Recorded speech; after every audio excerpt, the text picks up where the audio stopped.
O'tga tashlangan o'tgan kunlar.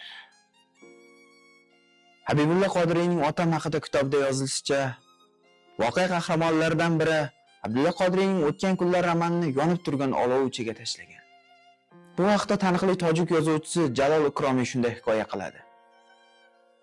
Men 1930-yillar boshida Toshkentdagi tojik bilim yurtida o'qir, bir qozoq kursdoshim bilan bir yotoqda turar edim.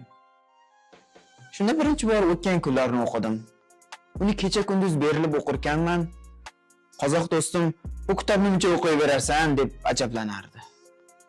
Men esa, to'xta, sen ham o'qiysan deb kitobdan bosh ko'tarmasdim.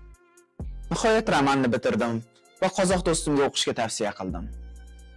U avvaliga kitobni tilar-tilamas o'qiy boshladi va keyiniga menga o'xshab berilib ketdi. Bir kun yotoqda dars tayyorlab o'tirardim. Do'stim esa O'tgan kunlarning oxirgi varaqlarini o'qirdi.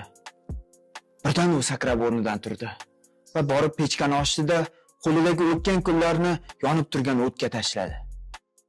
Men hayratlanib, "Hey, senga nima bo'ldi?" dedim. U xo'ngrab, "Kumush o'ldi" dedi. Chala kuygan kitobni arang pechkadan olib